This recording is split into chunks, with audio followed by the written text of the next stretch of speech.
Hello guys, welcome to my channel. So let's start the class. Hindi की हम लोग इसमें 25 और 25 एमसीक्यूज सॉल्व करेंगे। 25 एमसीक्यूज हिंदी के होंगे और 25 जीएस और 25 ग्रामीण परिवेश, जो टोटल हो जाएंगे हम लोगों के 75 एमसीक्यूज हो जाएंगे। मैथ के लिए सेशन अलग से कोशिश करेंगे करने की। तो चलिए शुरू करते हैं और अंत तक बने रहिएगा लास्ट तक। और 75 में अपना स्कोर ज़रूर बताइएगा कितना का। मैक्सिमम 60 करेक्ट होना चाहिए इसमें, तभी आप जब मैथ में अप्रॉक्स 20 सॉल्व करेंगे तो आपका स्कोर 80 रहेगा। ठीक है, तब जाके आपका स्कोर 80 रहेगा और इतने तो लाने ही पड़ेंगे। ठीक है, तो चलिए, जैसे कि एसआई वाली कट ऑफ देखी होगी, सबको पता होगा कैसा क्या रहा है, तो वही इसी तरह से अब स्टार्ट रखना है। यानी कि मैक्सिमम 75 प्लस तो स्कोर करना ही करना है, साथ में इंसेंटिव जो लगा सकते हैं वो लगाइए। ठीक है, आगे का देखते हैं, स्टार्ट करते हैं। तो अपना पहला क्वेश्चन क्या है, हिंदी का है। हिंदी से पहला क्वेश्चन है, देखिए, व्रजदेह में समास बताइए। व्रज क्या है? व्रजदेह। तो व्रजदेह में कौन सा समास होगा? बहुव्रीहि समास है, तत्पुरुष समास है, कर्मधारय या फिर द्वंद्व समास है। देखो, व्रजदेह, व्रजदेह मतलब जिसकी क्या हो, जिनकी देहें, मतलब दिए गए शब्द में इस तरह से, यानी कि इसमें दोनों पद प्रधान होता है। फर्स्टली बहुव्रीहि समास है, इसका राइट आंसर है।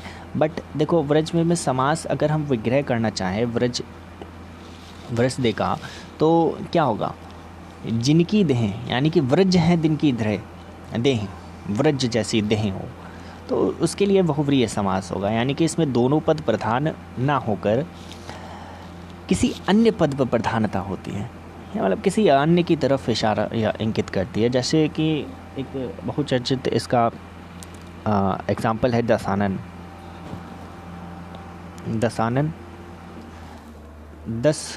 10 हैं मुख जिसके, अर्थात रावण। ठीक है, तो नेक्स्ट क्वेश्चन क्या है अपने पास में, देखिए, वचनामृत, समस्त पद का विग्रह क्या होगा? वचन अमृत। तो बताइए, इसमें वचन अमृत में अमृत रूपी वचन है, वचन और अमृत है, या फिर अमृत जैसी वाणी, या फिर वचन रूपी अमृत। तो इसका राइट आंसर क्या हो गया? वचन रूपी अमृत होगा। ठीक है, तो क्या होगा? वचन रूपी अमृत होगा। नेक्स्ट क्वेश्चन देखिए, गंगा का पर्यायवाची नहीं है। ठीक है, तो गंगा का पर्यायवाची कौन सा नहीं होगा इसमें? गंगा का पर्यायवाची, देखो, गंगा के पर्यायवाची कौन कौन से होते हैं? भागीरथी होता है, ठीक है, सुरसरी होता है, और मंदाकिनी भी होता है, और विष्णुपदी भी होता है। विष्णुपदी, कौन सा? विष्णुपदी भी होता है, और देव नदी होता है, जाह्नवी होता है, सुरसरिता आदि, ये सब क्या होते हैं? गंगा के पर्यायवाची। अवतरणी जो है वो, अवतरणी किसका? अवतरणी हो जाएगा पर्यायवाची शब्द, इसका नहीं है, गंगा का पर्यायवाची नहीं है। देखते हैं नेक्स्ट, निम्नलिखित में से कौन सा शब्द बिजली का पर्यायवाची शब्द नहीं है? तो ये खुद ही बताइएगा। देखो, दामिनी होता है, चपला भी होता है, तड़िता भी होता है, कौन सा नहीं होता है? छपा नहीं होता है। ठीक है, छपा पर्यायवाची किसका होता है? रात्रि का होता है। छप पर्यायवाची किसका होता है? रात्रि का होता है। या फिर निशा और निशी होता है। अमावस्या, क्षणपद, त्रियमा। ठीक है, त्रियमा ज़्यादा आने के चांसेस रहेंगे। त्रियमा मतलब रात्रि।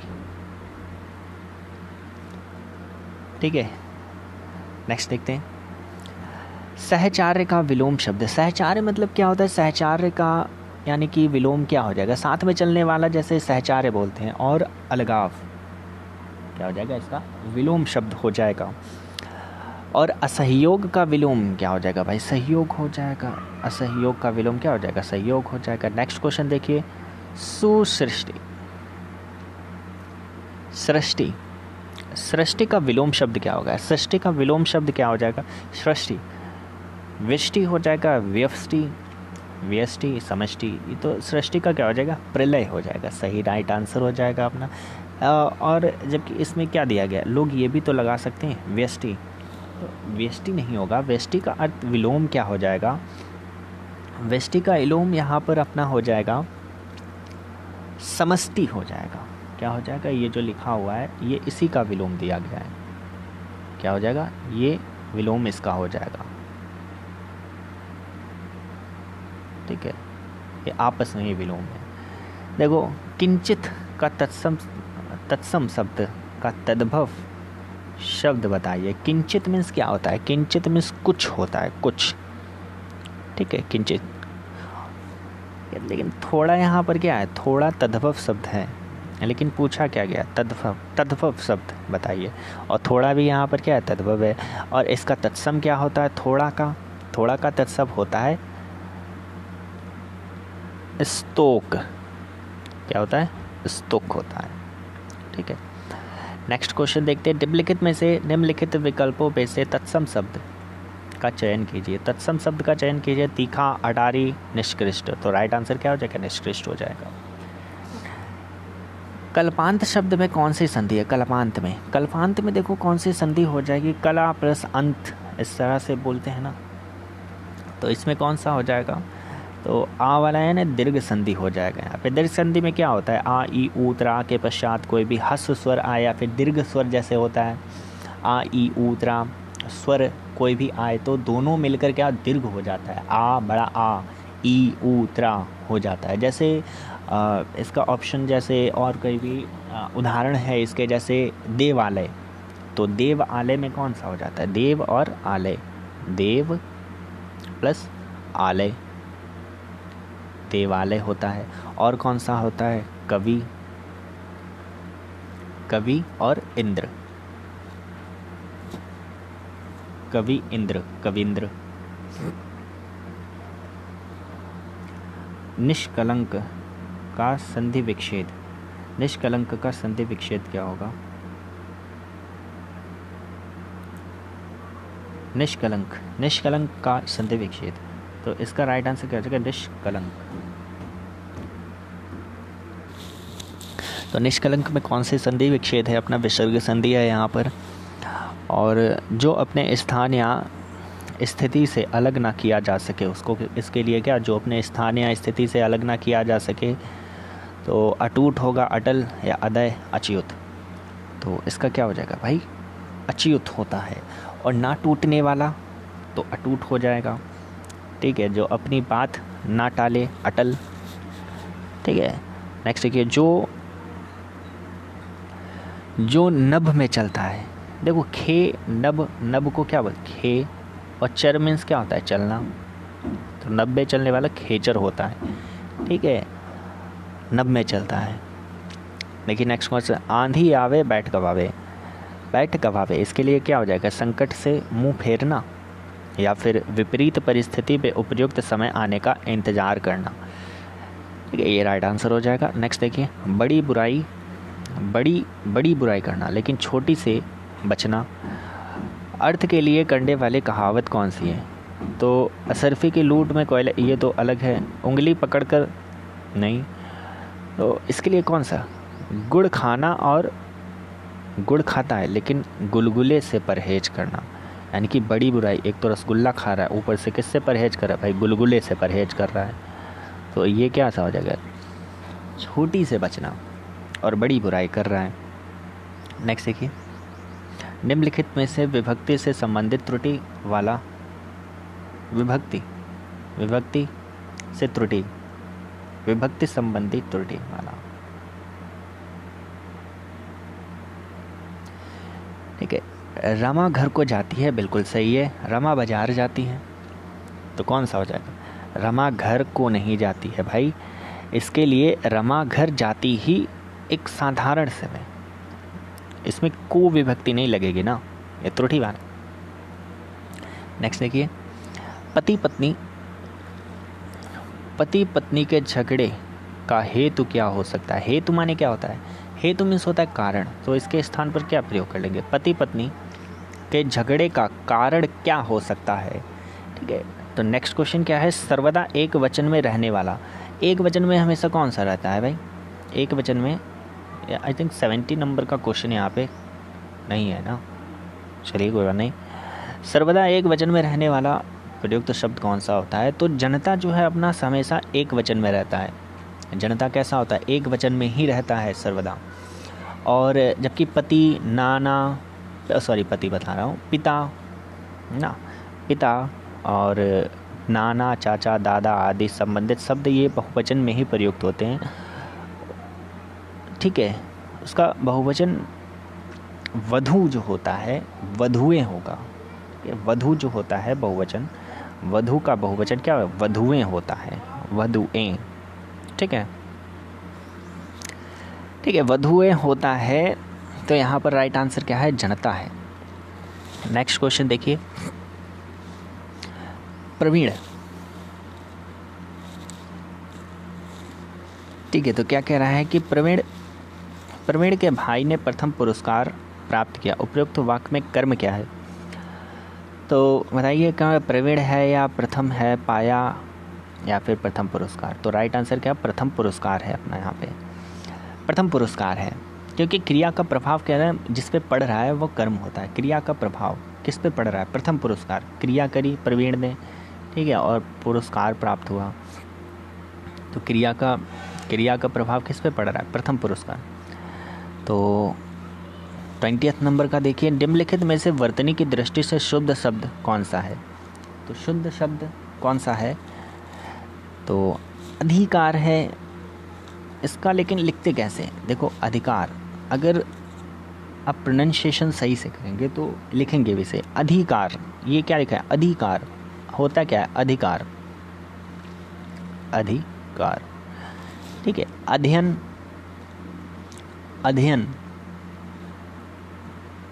शुद्ध पूछ रहा है। अध्ययन यहाँ पे क्या सा लिखा है? शुद्ध लिखा है।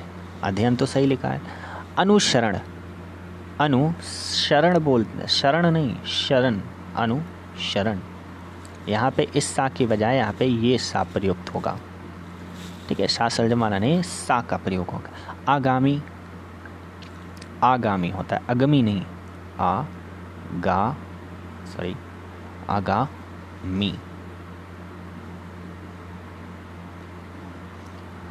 आगामी।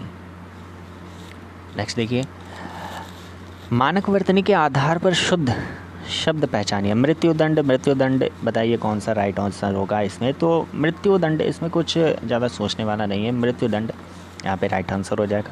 निम्नलिखित में से अनेकार्थी शब्द का चयन कीजिए। अनेकार्थी शब्द यानी कि अंग का क्या क्या हो सकता है?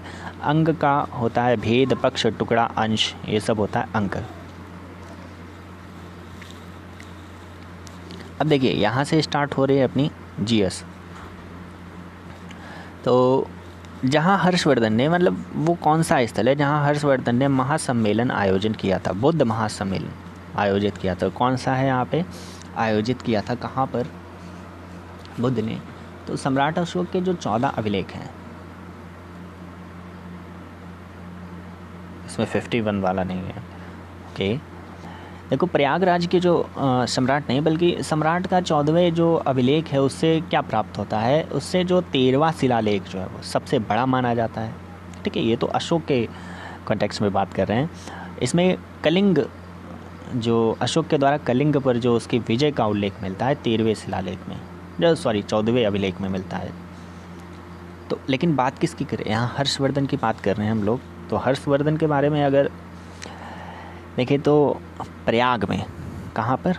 प्रयाग में हर्षवर्धन ने बौद्ध महासम्मेलन का आयोजन किया था।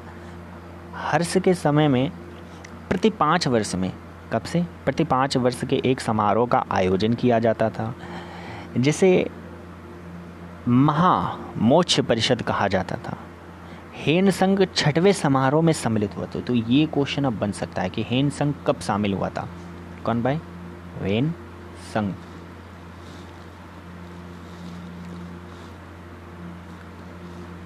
हेन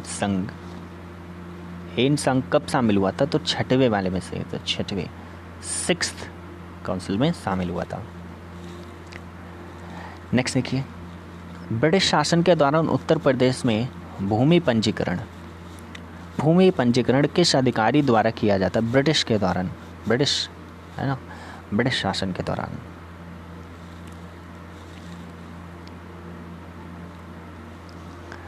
तो बताइए राज्यपाल, राज्यपाल उस समय होता था क्या? नहीं होता था, लेखपाल के द्वारा किया जाता था। मगर देखो, आयोग ने जो इसका आंसर माना है वो काजी माना है, काजी। ठीक है, वैसे ब्रिटिश शासन के दौरान उत्तर प्रदेश में जो लेखपाल अथवा जो पटवारी होता था, अगर यहाँ पे पटवारी होता तो भी सही रहता आंसर। ठीक है, लेकिन यहाँ पे काजी बताया गया है, आयोग ने इसका आंसर तो काजी माना है। ठीक है, नेक्स्ट देखते हैं। प्रसिद्ध कौन? प्रसिद्ध गीतकार सारे जहाँ से अच्छा, गीत जो है वो सारे जहाँ से अच्छा हिंदुस्तान हमारा, किसकी रचना है?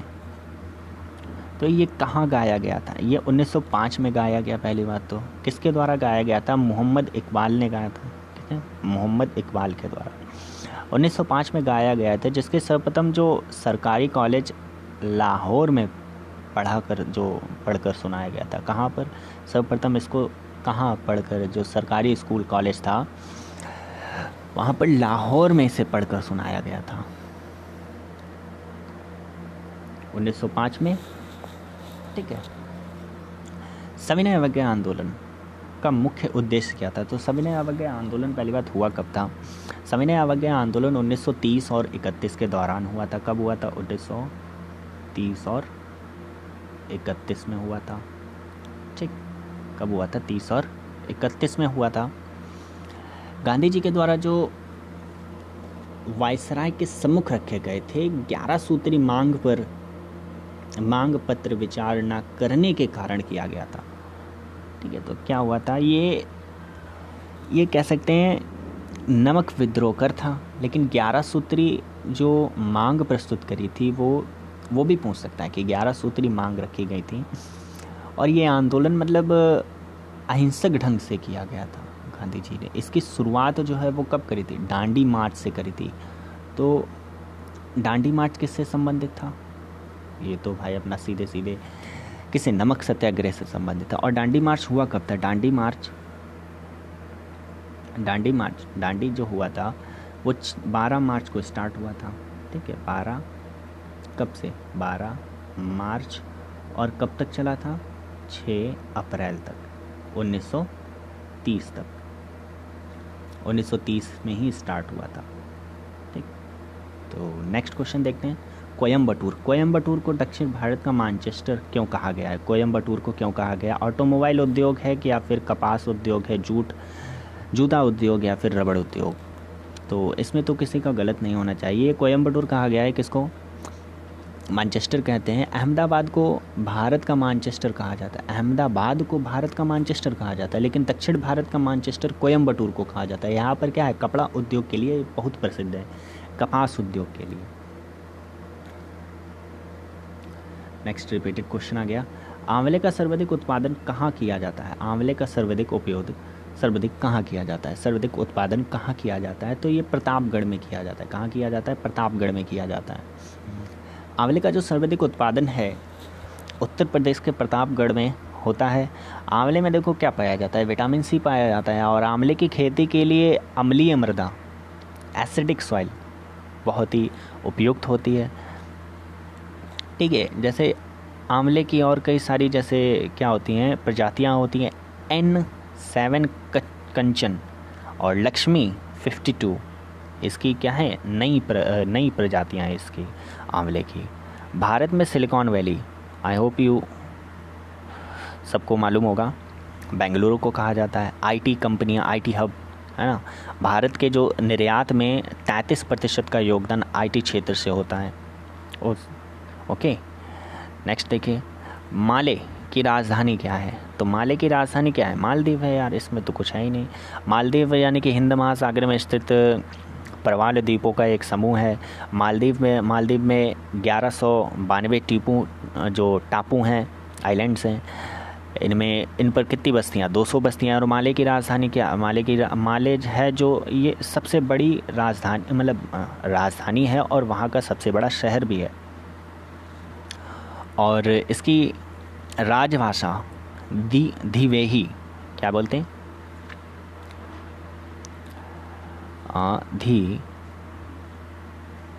धिवेही यानी कि, और इसको माही ठीक है, माही भी। सौर परिवार का सबसे बड़ा ग्रह, सौर परिवार का सबसे बड़ा ग्रह कौन सा है? तो सौर परिवार का सबसे बड़ा ग्रह जुपिटर है, यानी कि बृहस्पति ग्रह है। ये अपनी धुरी पर चक्कर लगाने में 10 घंटे लेता है, सबसे कम है। सूर्य की परिक्रमा करने में ये 12 वर्ष लगाता है। ठीक है, सूर्य की परिक्रमा करने में कितने का? 12 वर्ष। और इसके पास सैटेलाइटें कितनी हैं? 63 हैं। सबसे ज़्यादा किसके पास हैं ये भी बताइएगा। 82 हैं उसके पास में। भारत के संविधान का कौन सा अनुच्छेद राष्ट्रीय महत्व, स्मारक और स्थल वस्तुओं के लिए संबंधित है, यानी कि इस राष्ट्रीय स्मारक महत्व के लिए संबंधित है? तो ये अपना कौन सा है? 49 राष्ट्रीय महत्व के स्मारकों और स्थानों और वस्तुओं के संरक्षण करने से संबंधित है।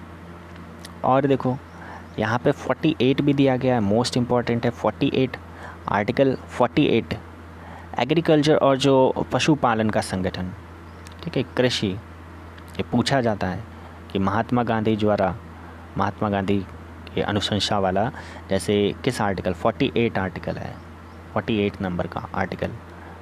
और पशुपालन,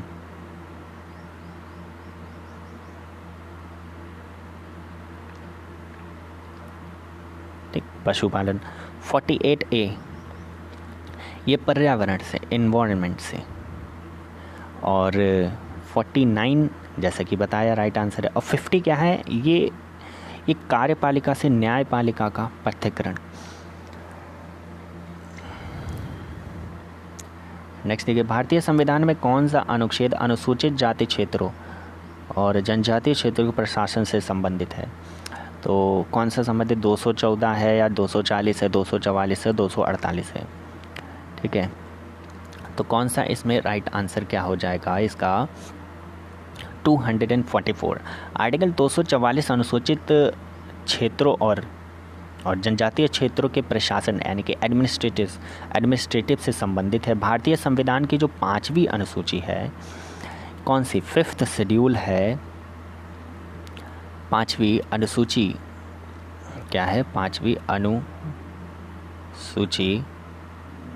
अनुसूची है कि प्रावधान कहाँ कहाँ पर है भाई? इसके कहाँ कहाँ पर किया? असम में किया गया है, ठीक है, असम में है, मेघालय में है, त्रिपुरा में है ना? मेघालय, त्रिपुरा और मिजोरम में। राज्यों के अलावा किसी भी राज्य में अनुसूचित क्षेत्रों, अनुसूचित जनजातियों के प्रशासन और नियंत्रण पर लागू होते हैं। नेक्स्ट क्वेश्चन देखिए, आयात निर्यात क्या कह रहा है? आयात निर्यात बैंक स्थापित कब किया? आयात और निर्यात, आयात भारत में जो आयात निर्यात और को जैसे बढ़ावा देने के लिए ये किया गया था, कब किया गया था? इसके लिए एक एक्ट आया था। कौन सा आया था? 1981 में एक्ट आया, ठीक है, लेकिन लागू कब हुआ? 1982 में इसको क्या किया गया? स्थापित किया गया। इसको एग्जिम भी बोलते हैं, यानी कि ये लिखा है ना EXIM bank, EXIM bank, okay, EXIM bank. निम्नलिखित में से कौन सा रासायनिक परिवर्तन है? तो रासायनिक परिवर्तन जानने से पहले मतलब आंसर जानने से पहले इसके रासायनिक परिवर्तन के बारे में जानते हैं। रासायनिक परिवर्तन मीन्स होता क्या है? ये पदार्थ में होने वाले जो परिवर्तन होता है, यानी कि चेंजेस आते हैं, जैसे नया पदार्थ प्राप्त होता है, कोई नया मैटर पदार्थ मिले, जो मूल पदार्थ से रासायनिक, यानी कि जो मूल पदार्थ जहाँ अपना फंडामेंटल मैटर था, उससे रासायनिक और केमिकली और क्या नाम फिजिकली जो उसके गुण होते हैं उससे पूर्णतः अलग अलग हो जाए, यानी कि भिन्न होता है, वो रासायनिक परिवर्तन कहलाता है। जैसे लोहे पर जंग लगना और दूध का दही बनना, ठीक है, अब लोहे पर जंग लग गई है तो वो फिर से दोबारा तो अब वैसी स्थिति में फिर से नहीं आ सकता है। दूध अगर दही बन चुका है तो दही जो है वो फिर से दूध नहीं बन सकता है, ठीक है। पटाखों का जलना, अब पटाखा जल चुका है, अब फिर से पटाखा तो बन नहीं पाएगा। यानी कि रासायनिक परिवर्तन वो होते हैं जो एक बार कोई दूसरे फॉर्म में चेंज हो जाएं तो वो दोबारा उसी फॉर्म में नहीं आ सकते हैं। ठीक है। भौतिक परिवर्तन की भी बात कर लेते हैं यहीं पे। भौतिक परिवर्तन जैसे वो पदार्थ, मैटर्स होते हैं जिनमें परिवर्तन, जिसमें केवल उसकी भौतिक अवस्था में परिवर्तन होता है। जैसे पानी में चीनी का घुलना, ठीक है, और कपड़े सुखाना, और मैग्नीशियम तार का जो गर्म होना होता है, ये किससे होता है? भौतिक परिवर्तन होता है। तो अपना कौन सा राइट आंसर हो जाएगा? केमिकल रिएक्शन में जैसे अभी बताया था, पटाखा जलना, और बाकी ये 3 किसके हैं? ये फिजिकल के हैं। नेक्स्ट देखिए, सागर की गहराई, ठीक है, मापने के लिए कौन सा इस्तेमाल किया जाता है? तो ये फेदोमीटर यूज़ किया जाता है। I hope you will also know that. Barometer वायुमंडलीय दाब यानी कि एटमॉस्फेरिक प्रेशर के लिए होता है बैरोमीटर, ठीक है। और यूडियोमीटर जो है वो गैस की मात्रा। तो ये अब इनको पूछा जा सकता है, क्योंकि ये सब तो पेरिस्कोप और बैरोमीटर बहुत ही मतलब बार बार पूछे जाने वाले। लेकिन अब मैं भी देट यूडियोमीटर पूछ दे, यूडियोमीटर। तो यूडियोमीटर क्या होता है कि गैस की मात्रा नापी जाती है। इससे क्या नापी जाती है भाई? गैस की मात्रा।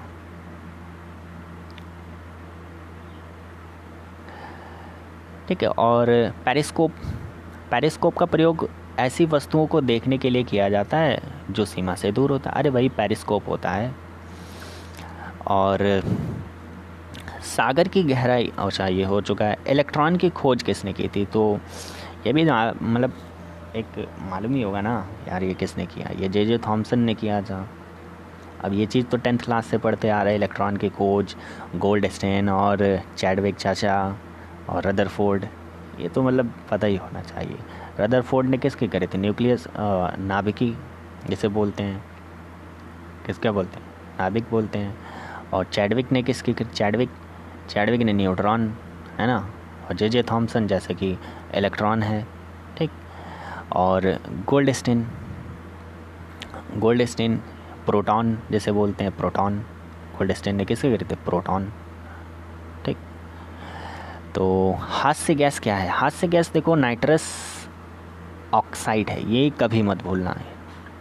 नाइट्रस ऑक्साइड यानी कि Na2O। कभी कभी फार्मूला ही पूछ देता है डायरेक्ट। इससे क्या होता है कि हंसी आती है, हास्य गैस है। जैसे लाफिंग गैस भी इसके पूछ सकते हैं कि इनमें से कौन सी लाफिंग गैस है, तो नाइट्रस ऑक्साइड हो जाएगा। किस विटामिन से स्कर्वी रोग? भाई ये तो बिल्कुल पिटा हुआ क्वेश्चन है, ठीक है। ये क्वेश्चन ऐसा घिसा पिटा बिल्कुल क्वेश्चन है। विटामिन सी है इसका, इससे स्कर्वी रोग होता है, विटामिन सी, ठीक है। और तो मुझे ये बताओ कि विटामिन सी को जो केमिकल नाम है वो क्या है? ये भी सभी के, इसका मतलब स्कर्वी, विटामिन सी और स्कर्वी, ये जैसे स्कर्वी एसिड होता है, इसका रासायनिक नाम होता है। इसमें नींबू, संतरा, जो भी खट्टे टमाटर होते हैं, मौसमी होता है, इन सभी में मिलता है। विटामिन ए यहाँ पर है। विटामिन ए में क्या है? रेटिनॉल। क्या बोलते हैं? विटामिन ए, ठीक है। विटामिन ए क्या होता है भाई? रेटिनॉल होता है। और ये क्या था? सभी जो पीली व जो गहरी हरी सब्जियों में पाया जाता है। ये इससे क्या होता है? इसकी कमी से होने वाला रोग कौन सा होता है? रतौंधी होता है, जिसे क्या बोलते हैं? Night blindness, yes. और जीरोपथैलेमिया होता है रोग इससे। कौन सा? ये लिख देते हैं,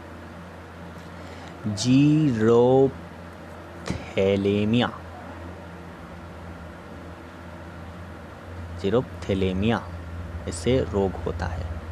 ये रोग के नाम लिखना है यहाँ पे, ठीक।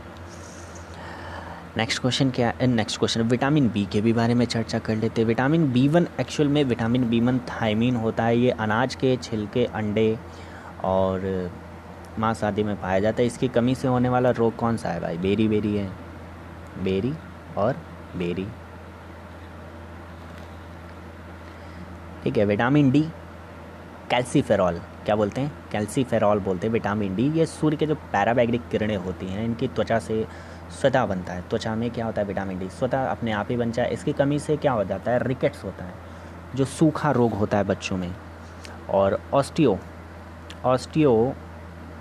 ऑस्टियोमलेशिया जिसे बोलते हैं, ऑस्टियोमलेशिया वयस्कों में इसके रोग होता है। इंटरनेट पर कंप्यूटर की पहचान किस प्रकार से की जाती है, तो भाई ये तो सभी को पता होगा, आईपी एड्रेस से की जाती है। नेक्स्ट क्वेश्चन देखते हैं, उत्तर प्रदेश में वह कौन सा एकमात्र क्षेत्र है जहां तांबा पाया जाता है। क्या पाया जाता है, तांबा पाया जाता है। तो कहाँ पाया जाता है, मिर्ज़ापुर, बांदा या फिर मिर्ज़ापुर, ललितपुर, बुलंदशहर। तो किस में पाया जाता है, तो ये ललितपुर में पाया जाता है। ठीक है, जिसमें 3 से लेकर 6% तक तांबा होता है। ठीक है, यहाँ पर कैसी चट्टानें, परतदार है, अग्नेय चट्टानें हैं, एग्नीशियस चट्टानें हैं। और उत्तर प्रदेश का मतलब जो ललितपुर ज़िले में सोनरई क्षेत्र, अगर ललितपुर की जगह पे क्या ऑप्शन में सोनरई, कौन सा, सो और न और रई, सोनरई। ठीक है, इस क्षेत्र में ये है यहाँ पर। नेक्स्ट, भारत में साग भाजी अनुसंधान, वाह क्या पूछा है, साग भाजी अनुसंधान। ओके, कौन सा पूछ रहा है, साग भाजी अनुसंधान। साग भाजी अनुसंधान संस्था कहाँ पर स्थित है, तो साग भाजी, तो ये कहाँ पर है भाई, अपने उत्तर प्रदेश में ही, ये वाराणसी में है। ठीक है, अप्रैल 2020-21 के दौरान केंद्र सरकार के पूंजीगत व्यय कितनी प्रतिशत की वृद्धि दर्ज की गई, तो 2020-21 के अनुसार जो अप्रैल में कितनी करी गई, 23.1 करी गई, या 24 या फिर 25 या फिर 22.1। तो एंड तक बने रहिएगा। और 75 आउट ऑफ 75 नहीं, एक क्वेश्चन हिंदी में हम लोगों का छूटा, और नहीं 4 क्वेश्चन हमने हिंदी में स्किप किए, वहाँ पे आज गद्यांश नहीं रखा मैंने, और एक क्वेश्चन जीएस से स्किप हुआ है। तो मतलब टोटल 5 क्वेश्चन, 70 आउट ऑफ 70 में कितना स्कोर रहा आपका, ज़रूर बताइएगा कमेंट करके। और चैनल को जिसने सब्सक्राइब नहीं किया तो प्लीज़ सब्सक्राइब कर ले, लाइक कर दे, शेयर कर दे वीडियो को। तो अप्रैल दिसंबर और के दौरान केंद्र सरकार ने पूंजीगत व्यय की कितनी वृद्धि दर्ज की गई, तो कितनी वृद्धि दर्ज करी गई, 24.1 करी गई। आर्थिक समीक्षा जो होता है, इकोनॉमिक सर्वे 2021 के अनुसार, 20 और 21 के अनुसार, जो अप्रैल और दिसंबर 2020 के दौरान सेंट्रल गवर्नमेंट ने, यानी कि केंद्र सरकार ने जो पूंजीगत व्यय है उसमें 24.1% की वृद्धि दर्ज की गई। अब ये क्वेश्चन बन सकता है, इसको मार्क कर लो, स्टार कर लो, जो करना है वो कर लो। ठीक है, बागवानी उत्पादन में वर्ष 2019-20 की तुलना में वर्ष 2020-21 में कितने प्रतिशत की वृद्धि परिलक्षित है, तो बागवानी फसलों के क्षेत्र में जो उत्पादन हुआ का द्वितीय अग्रमी अनुसार कुल बागवानी उत्पादन कितना रहा है, तो ये तो रहा है अपना 320.47 मीट्रिक टन की तुलना में अभी कितना रहा है 2020, ये तो 19 में रहा है। ठीक है, ये कब रहा है, ये रहा है अपना 19 में, और जबकि 20 में कितना रहा है, ये बढ़ गया है, 29 हो गया है। कितना हो गया, 3, इसको सही से लिख देते हैं, 329.86 मीट्रिक टन, इतना हुआ है। तो कितने परसेंट की वृद्धि हुई है यहाँ पे, 2.93% की कुल बागवानी।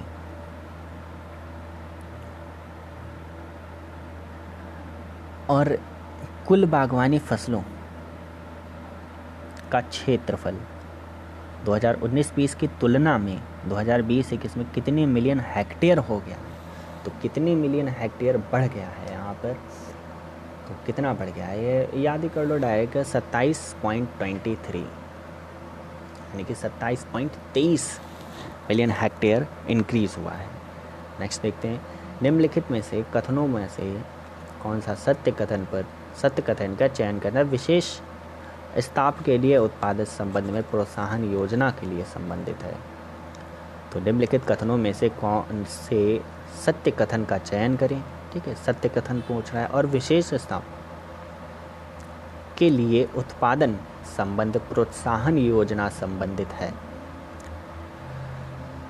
तो इसके लिए कौन सा राइट हो जाएगा? ये देखिए, विशेष स्टाफ के लिए उत्पादन संबंध प्रोत्साहन योजना को मंजूरी प्रदान किए जाने के पश्चात इसमें इस योजना का क्रियान्वयन 5 वर्ष की अवधि में किया जाएगा।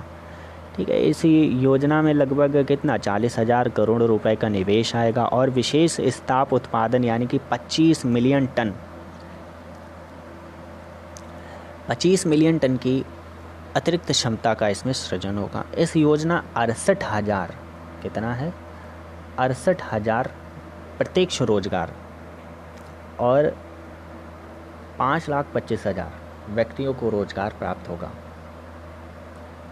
तो ये तो राइट है अपना। विशेष स्टाफ मूल्य वृद्धि होगी, ये भी बिल्कुल है।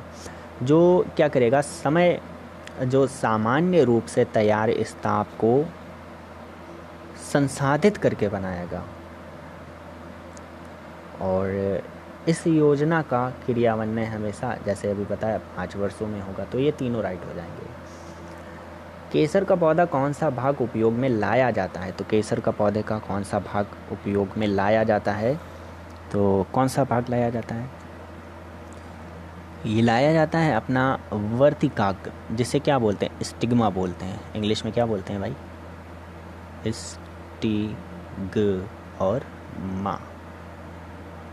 स्टिग्मा बोलते हैं इसको। जब जाबो जो है वो ये एक तरीका, जैसे झूम खेती होती है वैसे ही जाबो है। तो ये जाबो कहाँ पर होती है? महत्वपूर्ण प्रणाली किसकी है? नागालैंड की ही है। ठीक है, नागालैंड की। ये चावल की खेती के लिए प्रसिद्ध है। किसके लिए ये प्रसिद्ध? क्या, जैसे चावल की खेती के लिए की जाती है। ये खेती किसके लिए? चावल के लिए। ठीक है, चावल के लिए होती है। NPK के किस अनुपातिक प्रयोग की संस्तुति की गई? NPK ये कृषि में जो नाइट्रोजन होता है, नाइट्रोजन यानी कि नाइट्रोजन, फास्फोरस फास्फोरस है और पोटेशियम के किस अनुपात में? 4, 2 और 1 ये रेशियो संतुलित अनुपात होना चाहिए। ग्राम उजाला योजना की शुरुआत उत्तर प्रदेश से कहाँ से करी गई थी? ग्राम उजाला योजना शुरुआत कहाँ से करी गई थी? तो ये करी गई थी अपनी 24 मार्च 2021 को उत्तर प्रदेश के कहाँ से स्टार्ट करी गई थी? वाराणसी जिले से स्टार्ट करी गई थी। और उज्ज्वला योजना 2.0 कहाँ से शुरू करी गई? ये क्वेश्चन रहेगा आज आप लोगों का होमवर्क है। 2.0 कब से शुरू करी गई और किस जिले से शुरू करी गई? इसका जवाब जरूर देना और ये नेक्स्ट सेशन में इसके बारे में थोड़ा डिटेलिंग में देखेंगे। देश का पहला फ्रंट विलेज कहाँ विकसित किया जा रहा है? तो देश का पहला फ्रंट विलेज बनारस में किया जा रहा है। आगे देखते हैं। संयुक्त राष्ट्र संघ द्वारा घोषित अंतर्राष्ट्रीय योग दिवस, भाई सभी को पता होगा 21 जून को किया जा रहा है। कब से किया जा रहा है भाई? ये 21 जून स्टार्ट किया गया 2015 से। ठीक है, पहली बार इसने मतलब भारत समाहित पूरे जो विश्व में योगा दिवस मनाया गया। एक ग्राम पंचायत में महिलाओं के लिए कितना प्रतिशत आरक्षित होना चाहिए? तो ये भी पता ही होगा ना। ये 73वें संविधान संशोधन जो हुआ था, इससे ग्राम पंचायतों में महिलाओं के लिए 33% रिजर्वेशन किया गया। इसके लिए 2011 जनगणना के अनुसार उत्तर प्रदेश के सबसे अधिक जनसंख्या वाला शहर कौन सा है? तो ये कौन सा है भाई? लखनऊ है। वैसे उत्तर प्रदेश में सबसे अधिक जनसंख्या वाले 5 जो ज़िले हैं, यानी कि ऑप्शन के अकॉर्डिंग तो लखनऊ सही है। ठीक है, ऑप्शन के अकॉर्डिंग लखनऊ सही है। और वैसे कौन कौन से सही हो जाएगा? जैसे इलाहाबाद है। ठीक है, इलाहाबाद, फिर कौन सा? मुरादाबाद, फिर गाज़ियाबाद, देन आज़मगढ़, फिर लखनऊ, फिर कौन सा? ये 5 हो जाएंगे। ठीक है, ये 5 हो जाएंगे अपने सबसे बड़ी यानी कि अधिक जनसंख्या वाले शहर हो जाएंगे। तो नेक्स्ट क्वेश्चन देखते हैं। घरेलू व्यक्तिगत सौर जल हीटर के लिए आर्थिक सहायता योजना के अंतर्गत उत्तर प्रदेश राज्य में क्या प्रोत्साहन दिया जाता है? तो इसके लिए क्या प्रोत्साहन दिया जा रहा है? बट्टा दिया जा रहा होगा, डिस्काउंट दिया जा रहा होगा। पूसा बोल्ड किस्म है, किसकी है पूसा बोल्ड? तो पूसा बोल्ड किसकी है? सरसों की है। नेक्स्ट क्वेश्चन, अशोक मेहता समिति ने क्या लाया था भाई? द्विस्तरीय समिति लाया था। अशोक मेहता समिति कैसा लाया था? द्विस्तरीय समिति लाया था ना। ये इन्होंने अपनी रिपोर्ट ना, इस समिति की जो अपनी रिपोर्ट थी वो अगस्त 1978 में इन्होंने प्रस्तुत करी थी। अशोक मेहता समिति ने कुछ सिफारिशें भी रखी थी, जैसे चुनाव समय पर अनिवार्य होना चाहिए और राजनीतिक दलों को भाग लेने की सुविधाएं होनी चाहिए, जिला परिषद व मंडल पंचायतों को पर्याप्त संसाधन हस्तांतरित किए जाने चाहिए और पंचायती राज का ढांचा कैसा होना चाहिए? त्रिस्तरीय, ऐसे ही त्रिस्तरीय स्थान पर द्विस्तरीय स्थान होना चाहिए। ठीक है, पहली जिला स्तर पर हो और दूसरी मंडल पर हो। तो त्रिस्तरीय किसने दिया था? त्रिस्तरीय भी तो दिया था, वो किसने? वो बलवंत राय मेहता जी ने दिया था। नेक्स्ट देखिए, संविधान का जो 73वां संविधान संशोधन अधिनियम यानी कि 73rd कॉन्स्टिट्यूशनल अमेंडमेंट है 1992 के अंतर्गत पंचायती राज व्यवस्था में निम्नलिखित में से किस पर लागू नहीं होगी? तो किस पर लागू नहीं होगी? नागालैंड, मेघालय और मिजोरम पर लागू नहीं होगी, क्योंकि यहाँ पर क्या नहीं है? पंचायती ही नहीं है। भारत में पंचायती राज प्रतिनिधित्व करता है, कौन करता है? कौन करता है? तो सामुदायिक विकास भी है, लोगों के हिस्सेदारी शक्तियों का विकेंद्रीकरण भी है। निम्नलिखित में से कौन सा कार्य स्थानीय स्वशासन के अधिकार क्षेत्र में नहीं आता है? कौन सा नहीं? सार्वजनिक अनुशंसा का रखरखाव नहीं आता है। केंद्र से राज्यों को कर आय बंटवारा करने के लिए पहली बार गाडगिल सूत्र, जो गाडगिल सूत्र आया था, कब से प्रारंभ किया गया था? तो गाडगिल सूत्र ये 1969 और 70 के बीच में आया था। इस आयोग के जो अध्यक्ष थे वो थे D.R. गाडगिल। कौन? D.R. गाडगिल जी थे। एक फार्मूला इन्होंने तैयार किया था और 3 राज्य जैसे असम, नागालैंड और जम्मू कश्मीर को विशेष राज्य का दर्जा देने की सिफारिश भी इसी ने करी थी। इसी ने क्या? जैसे इसी समिति में हुआ था, आयोग में किया गया था।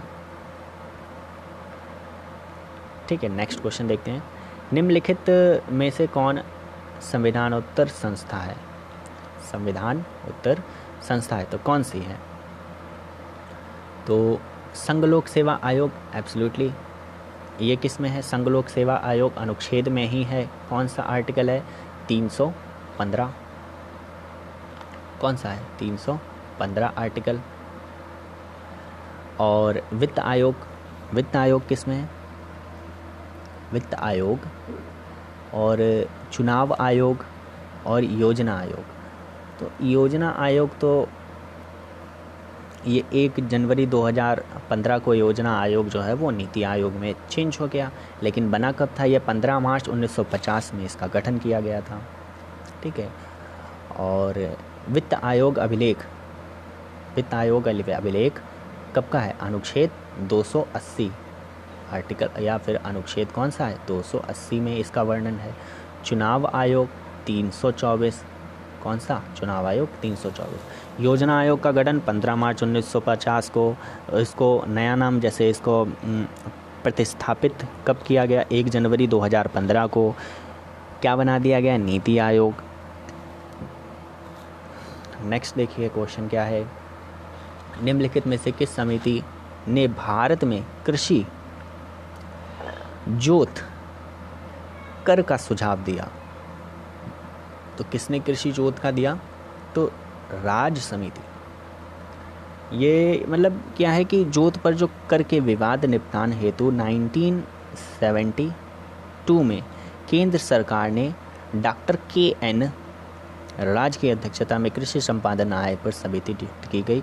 इस समिति ने अपने 1 अक्टूबर 1972 को अपनी रिपोर्ट इन्होंने सौंपी थी। हरित क्रांति का सबसे अधिक प्रभाव महसूस किया गया तो किस पे किया गया भाई? गेहूं पर किया गया। हरित क्रांति कब से कब तक स्टार्ट रही थी? यानी कि